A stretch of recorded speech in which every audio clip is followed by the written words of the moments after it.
Hello everyone, I am Amisha Arunatkonkar and today I shall be talking about the topic Parliamentary system in the UK. So basically UK comprises of the countries such as England, Scotland, Wales, Ireland. The parliamentary system in the UK is of democratic governance structure along with the fusion of legislative and executive branches of the government. The system is complex with nuanced structures with a parliamentary democracy along with a constitutional monarch as the head of the state. So now let's begin with the video. Before understanding the UK parliamentary system, let's have a look on the topic of Parliament. Parliament represents the people. It is the home of representative democracy. It is where we send our chosen representatives to serve our interest. Some functions of Parliament are to scrutinize the government policy and administration, including proposals for expenditure, to debate the major issues of the day, to pass laws and monitor the actions of the government. The Parliament of UK is made up of three parts. That's the monarch, the House of Lords, and the House of Commons. The monarch. The British monarchy is also called as the constitutional monarchy. This means that while the sovereign is the head of the state, the ability to make and pass legislation resides with an elected parliament. The current monarch is King Charles III, who ascended the throne on 8 September 2022 upon the death of his mother Queen Elizabeth II. The monarch role is largely ceremonial, real political power residing in parliament and over the prime minister. The monarch duties include the formal opening of parliament, granting royal assent to bills, holding meeting with the PM regularly. Let's have a look at the Parliament of UK. It is the supreme legislative body and is bicameral, that is, consists of two houses, House of Lords and House of Commons. Both the houses make laws, scrutinize government and debate current issues. The House of Lords and House of Commons meet in the House of Parliament located next to the River Thames in London. There are more than 1000 rooms and more than 2 miles of corridors. The House of Parliament is also called as Westminster, as it is and was a royal palace. The last monarch to live here was Henry Will, who moved out in 1512. The Parliament has met in the Palace of Westminster since around 1950. The clock tower is the most photographed part of the Houses of Parliament. Now let's understand the Houses of Parliament. House of Commons. It is the lower house. Member of Parliament MPs are elected by the public. Parties with majority of seats forms the government. It is responsible for granting money to government through approving bills that raise taxes. The government of House of Commons includes 650 members of Parliament. House of Lords, also known as the upper house, made up of appointed life peers, bishops and hereditary peers. It reviews and revises legislations proposed by the House of Commons. Life peers are appointed for life by monarch on Prime Minister's advice or the House of Lords Appointments Commission. The Lord Speaker presides over the proceedings. The Prime Minister, leader of the majority of the party in the House of Commons, becomes the Prime Minister and the head of the government. Prime Minister appoints the cabinet ministers responsible for running government and implementing laws. The cabinet ministers, these are the senior ministers chosen by the Prime Minister, each heading the government department. Cabinet is a central decision-making body of the government that looks upon the defense, home and justice. The executive accountability includes the PMQ, that is the Prime Minister's questions, a weekly session where Prime Minister answers the MP's questions. Committees such as the parliamentary committees like Public Account Committee that scrutinize the work of the government in detail. Votes of confidence and no confidence. The government must retain confidence of the House of Commons. The legislation. Laws proposed by the government and must be approved by both of the houses of the parliament. And House of Commons has a final say in most of the matters, but House of Lords can delay the legislation and suggest amendments. The process of legislation can go up to levels such as the first reading, second reading, report stage, third reading, consideration of amendments, and the royal assent. The judiciary, which is independent of parliament and government. Supreme Court is the highest court in UK that ensures that law comply with constitution and legal standards. The role of judiciary is that it interprets and applies laws, ensuring justice is administered without being biased.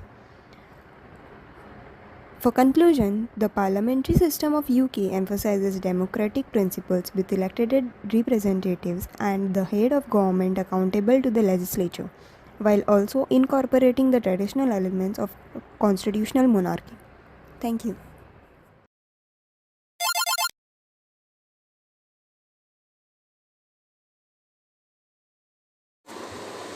everyone, my name is Salila Kabir Ahmed and I am from second year BA LLB.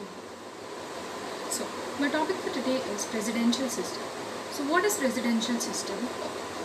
Okay, so a presidential system or a single executive system is a form of government in which a head of the government, typically with the title of president, leads an executive branch that is separate from the legislative branch in system that use separation of powers. This head of the government is in most cases also the head of the state. So let's move on. Types of presidential system. There are different variations of presidential systems that exist worldwide, each with its own specific characteristics. Here are a few types. First, pure presidential system. This is the classic presidential system where the president is both the head of the state and head of the government. The president is elected separately from the legislature and serves a fixed term. Example includes the United States, Brazil, and Mexico. Second, semi-presidential system. In this system, there is both a president and a prime minister. The president is the head of the state and is directly elected by the people, while the prime minister is the head of the government and is typically appointed from the majority party in the legislature. France and Russia are examples of countries with. Third, parliamentary presidential system. This system combines elements of both parliamentary and presidential system. The president is directly elected and serves as the head of the state, similar to a pure presidential system. However, the president's powers are more limited compared to a pure presidential system, and the prime minister and the cabinet are accountable to the legislature, similar to a parliamentary system.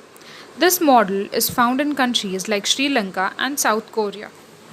Fourth, dictatorial system. In this system, executive power is divided among multiple individuals or a collegial executive, rather than being concreted in a single president. This was historically seen in Switzerland during the 19th century and is less common today.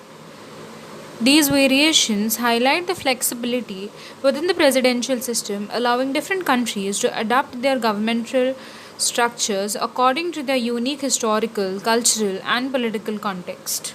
Moving on to how presidential system is in US.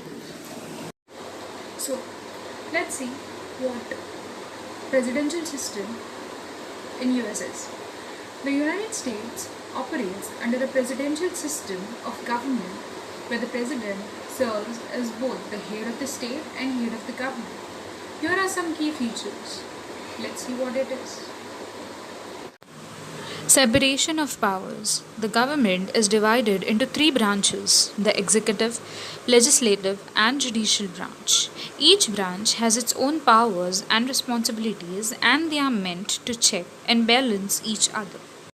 The first among the three branches is executive branch. The president is elected separately from the legislature, Congress, and serves a fixed term of 4 years. The president is responsible for implementing and enforcing laws, commanding the military, conducting foreign policy, and appointing heads of the executive department. Second, legislative branch. Congress consists of two chambers, the Senate and the House of the Representatives. It is responsible for making laws, approving budgets, and overseeing the executive branch. The third is the judicial branch, headed by the Supreme Court and the lower federal courts. The judiciary interprets laws, resolves disputes, and ensures that laws comply with the Constitution. Election and term limits. The president is elected through an electoral college system rather than a direct popular vote. There are term limits. A president can serve a maximum of 2 to 4 years term. Checks and balances. Each branch of government has powers to check the other branches and prevent any one branch from becoming too powerful. For example, the president can veto legislations passed by Congress, but Congress can override a veto with a two-thirds majority in both chambers. Federalism. Power is also divided between the federal government and state governments, which each having its own areas of authority. In conclusion, the presidential system stability is reinforced by fixed presidential terms, providing consistent leadership while allowing for periodic electoral review by the citizens. Despite challenges, the US presidential system remains a cornerstone of democratic governance, exemplifying a balance between effective executive authority and legislative oversight, thus safeguarding individual freedoms and the rule of law.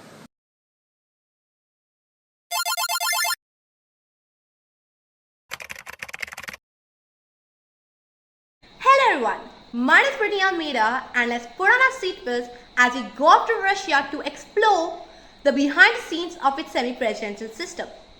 But hold on, first let us understand what is semi-presidential system in the first place. When we wonder this, we need to date back to how it first came to be. Introduced by Maurice Dwenger in 1980, it is a hybrid between two well-known regimes, presidential and parliamentary. To understand this mix, let's recap the benchmark features of each. Our own country operates on a parliamentary system where we have both a president and prime minister, but we know who holds the true power. The executive and legislature here are only separated by a soft line, making them very much integrated with each other. In contrast, a presidential system has a president directly elected by its people, unlike parliamentary, and holds true power. Here, the executive and legislature do not interfere with each other and play on their separate roles. Now, all we have to do is combine these two types. We take the presidential and parliamentary system to get semi-presidential system. We take the fact that the president is directly elected by its people with true power from the presidential system, and the fact that the legislative and executive are responsible to each other and influence each other from the parliamentary system to form the features of semi-presidential system. But we also have a prime minister in semi-presidential system. But unlike the previous two types, here the president and the prime minister both have power and there is no nominal head. This kind of regime can be found around the world. We find it in France, where the president is a dominant actor, and in Finland, where there's an unbalanced power distribution. This regime takes on different forms in different countries as well as in Russia. Now, because of such variations in countries meant to have the same regime, many academics have dismissed the concept altogether. But it still provides us a beautiful way to understand the political system of a country. Like we're doing with Russia today. The Russian Federation comprises of three organs, like our own country, and the legislature breaks down into an upper house, the Federal Council, and lower house, the State Duma. The executive includes the president, prime minister, and cabinet of ministers. The Constitution of Russia proposes that the president is the head of the state with real power and popularly elected along with appointment of the prime minister by him. Both executive and legislature here are responsible to and influence each other. Now, despite this feature showing a balance, the president is clearly the one tipping the scale more than the legislature.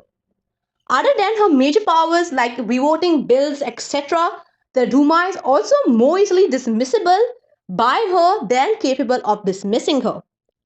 Even so, the president still needs to have the support of the Duma in order to have a smooth running. Now, why is this so? Why, if the president is so powerful, it requires the support of the Duma? Let's take a look at Yeltsin's period of presidency in Russia. Both he and Vladimir Putin had the same powers. But unlike Putin, Yeltsin, who could not get the support of the parliament, had to walk on eggshells and could not implement the policies he wanted. He had to frequently compromise and please the parliament.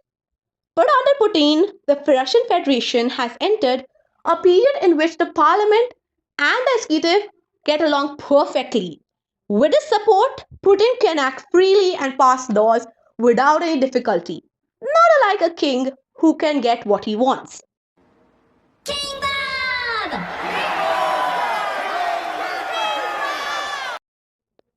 In this way, one of the unfortunate drawbacks of the semi-presidential system came to reality in Russia as the semi-presidential system was brushed away and an authoritarian rule came to be as super-presidential under Putin. Now we all know what is semi-presidential system and its implementation in Russia. Thank you everyone for watching, and I hope we all learned a little something new today. Until next time.